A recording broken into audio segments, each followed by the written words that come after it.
Esta es también otra parábola muy conocida, y la razón por la que es conocida es por la frasecita al final. Todo el que se enaltece será, y el que se humilla será. ¿Ve que se la saben de memoria? Esa frase hizo famosa la parábola. El resto no la tocamos. El resto de la parábola, ahí no nos metemos con ella, pero sí nos recordamos esa frasecita. Vamos a reconstruir el texto en el contexto. Vamos a escuchar la palabra como si estuviésemos viajando en el tiempo, casi 2000 años atrás, y nos vamos a colocar en el templo de Jerusalén en la época de Jesús. Vamos a ver quiénes son los personajes, qué se pensaban de ellos, cuál era la opinión de la gente sobre estos personajes. Así que vamos a tener que deshacer nuestra mentalidad del siglo XXI, volver marcha atrás y revestirnos con la mentalidad del primer siglo en Jerusalén. Un fariseo era un hombre bueno. Vamos pensando ya en el primer siglo, porque hoy en este siglo tú y yo escuchamos la palabra fariseo y ¿qué pensamos?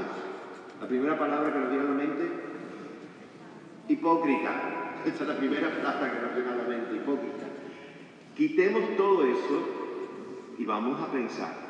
Un fariseo, amigo nuestro, nuestro vecino en Jerusalén, era un hombre de admirar. Era un hombre de admirar porque un fariseo era un hombre piadoso, era un hombre que cumplía la ley, era un hombre riguroso en todo aquello que la Torá exigía y pedía. Esta parábola no se trata de que el fariseo es el malo de la película y el publicano es el bueno de la película, cuidado, eso es como lo leemos, de eso no se trata este texto. Este texto se trata de un hombre bueno, un fariseo, cumplidor de la ley, piadoso de Dios, temeroso de Dios, donde la gente lo admiraba y donde la gente incluso decía que ese era un modelo a seguir, porque era una persona piadosa y una persona rigurosa incluso en su oración. Tenemos que recordarnos que esto es una parábola, las parábolas no son lógicas, porque las cosas de Dios no son lógicas. Gracias a Dios, Dios no es lógico en el sentido humano, porque si no estuviésemos muy mal. Esto es una parábola, por lo tanto, por donde nos va llevando Jesús es un camino muy diferente. Volviendo a pensar en el fariseo, escuchen lo que él dice. Lo que dice es lo que la Torá pedía, la ley pedía, y era signo de un hombre de fe. Él dice que ayuna 2 veces al día. Dice que él paga el diezmo ¿de qué? De todas sus ganancias. Va por encima de lo que pedía la ley. La ley no decía que había que pagar el diezmo de todo lo que ganabas. El Deuteronomio dice que el diezmo lo pagas solamente de los primeros frutos de la tierra y de tu ganado, de las ovejas, de los camellos, de las vacas, pero no tenías que pagarlo de todas tus ganancias. Este fariseo es más todavía de lo que pide el Deuteronomio. Él dice que no es avaricioso, que no es deshonesto y que no es adúltero. Por lo tanto, es un hombre bueno, un hombre piadoso, extra piadoso. Es un hombre de admirar, es un hombre de respetar, es un hombre cuya vida moral y religiosa es un ejemplo. Eso es el fariseo. Así que no le digan hipócrita al pobre hombre, porque no es hipócrita, él es sincero. Él es sincero en lo que está haciendo. Aparece el publicano. O sea, el problema de la palabra publicano es que cubría muchos tipos de pecados. Desde el cobrador de impuestos, aunque los evangelios casi siempre los distingue, pero puede haber sido un cobrador de impuestos. Puede haber sido un tipo que tenía problemas de adulterio, puede haber sido un tipo que tenía un problema de bebida. El publicano era aquello que era exactamente lo opuesto de ¿quién? Del fariseo.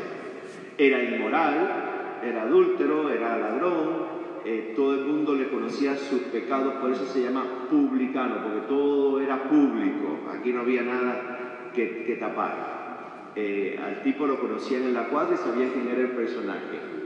Todos nosotros venimos de Latinoamérica, pueblos pequeños, ciudades medio pequeñas, por lo tanto todo el mundo sabe quién es todo el mundo, ¿verdad?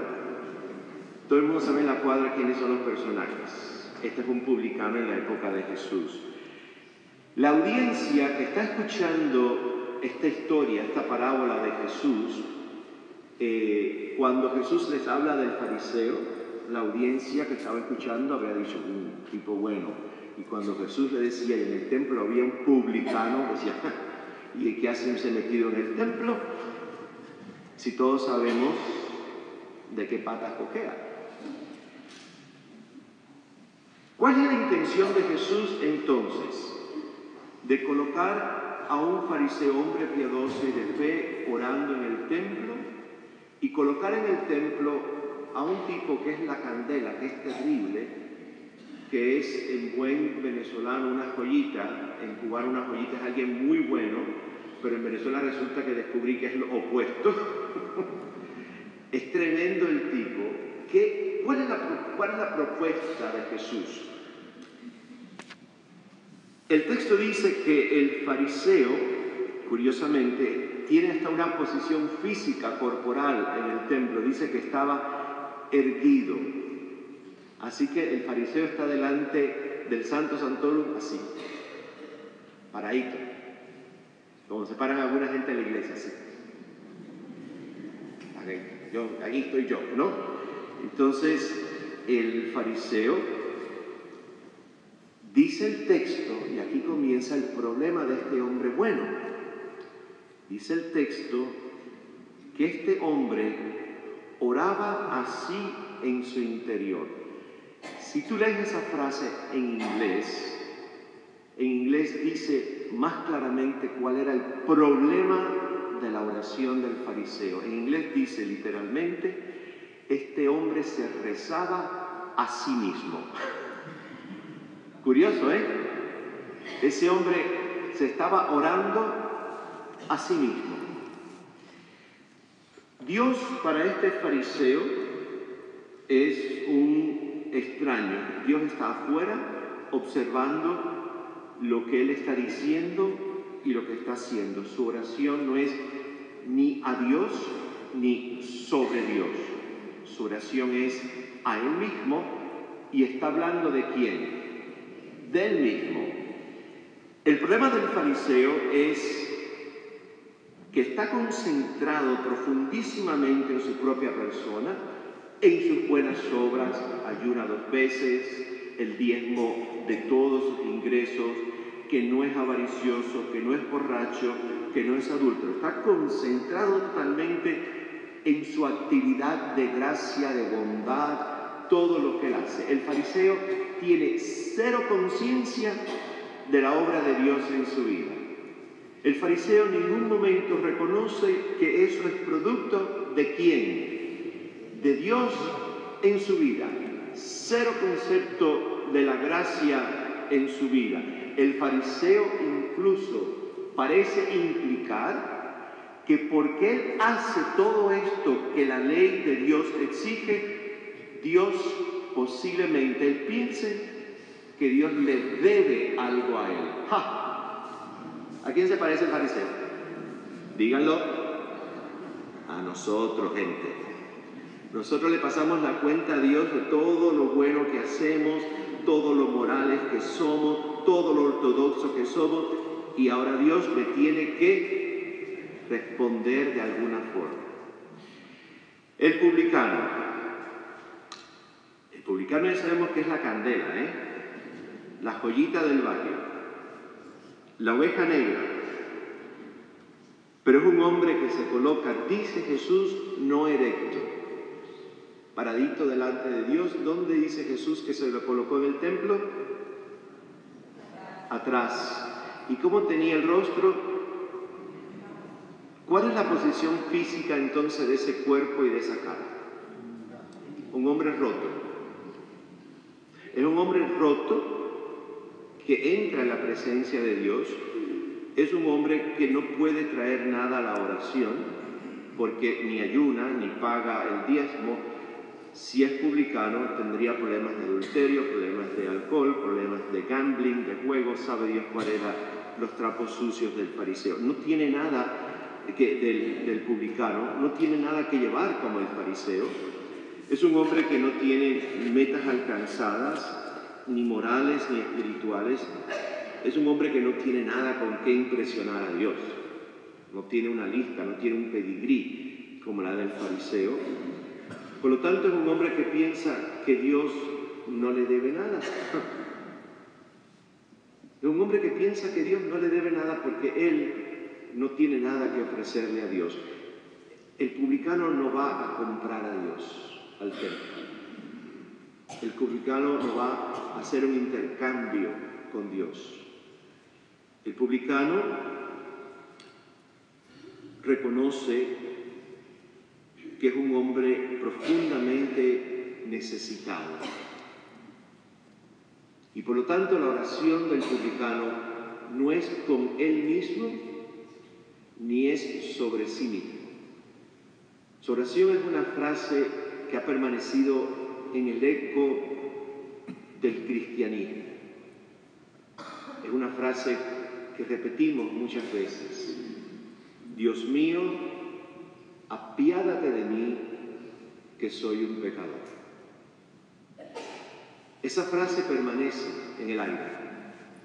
Curiosamente, no permanece nunca en el aire la oración del fariseo. Permanece en el aire de la historia la súplica de este hombre que no tiene nada que ofrecerle a Dios excepto su dolor, su vergüenza y el que está roto por dentro. Apiádate de mí, oh Dios, que soy un pecador. Nuestro gran problema es que aunque nos gusta muchísimo esa frase del publicano, aunque la sentimos, la gran parte de nuestra vida interior de oración se parece más a la del fariseo. Ni porque somos malos, ni porque somos hipócritas, sino porque pensamos que podemos impresionar a Dios con nuestro pedigrí de moral y de religiosidad. No podemos comprar a Dios, no podemos impresionar a Dios. Y aquí donde es el énfasis de la parábola. La oración realmente, la vida de oración de un discípulo de Jesús no es para conseguir cosas de Dios ni para doblarle el brazo a Dios para que Dios me dé lo que yo necesito o incluso quiera. La oración de un discípulo de Jesús es la necesidad que tengo de orar para que la oración me transforme.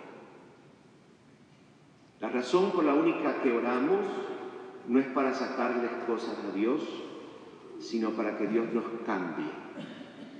La oración en lo más profundo es una acción donde yo me abro a Dios y tú te abres a Dios para que Dios nos transforme.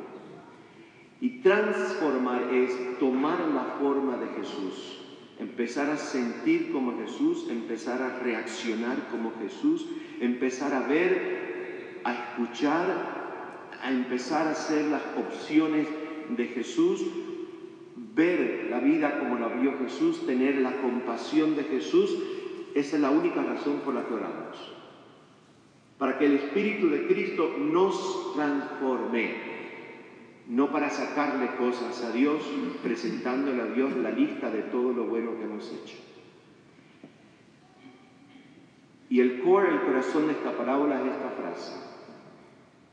Uno regresó a la casa exactamente igual que cuando entró al templo y el otro regresó a casa totalmente cambiado. Yo me hago esta pregunta, y me la hago muy en serio. ¿Cuántas veces yo he entrado al templo y he salido igual que cuando entré? ¿Cuántas veces, Pedro, he rezado? ¿Cuántos retiros he hecho? ¿Cuántos talleres he escuchado? ¿Cuántos libros religiosos me he leído? ¿Cuántas veces me he leído la Biblia? ¿Cuántos retiros? ¿Cuántos movimientos apostólicos? ¿Cuántas misiones? Y pasan los años y Pedro es exactamente el mismo. Hay un problema. Porque la única razón para vivir todo eso es ¿para qué? Para que Pedro y tú sean ¿qué? Transformados. No para sacarle nada a Dios. Quizás tú y yo hemos estado muy enfocados en nosotros mismos. Sin darnos cuenta, no hay mala intención. Quizás tú y yo hemos hablado demasiado con nosotros mismos, hemos hablado demasiado de nosotros mismos y no hemos hecho algo que Santa Teresa de Jesús dice. Sabia la mujer, y con los pies en la tierra, como buena castellana. Le dice a las monjas que eviten oraciones largas y repetitivas. Suena a Jesús de Nazaret. Y les dice también, eviten meditaciones elevadas y místicas. Y les dice esta frase: no os pido sino que lo miréis. Maravilloso, ¿eh? No os pido otra cosa que lo miréis. ¿Quién es lo? Jesús. Que lo miréis. No os pido otra cosa. Ni oraciones largas ni repetitivas, ni meditaciones de esas elevadísimas, solamente pido que lo miréis. Quizás el Evangelio de esta mañana eso es lo que nos pide, que nos miremos menos y que lo miremos más. Y esa es la gracia que pedimos en esta mañana a Jesús, que lo miremos más y nos miremos menos.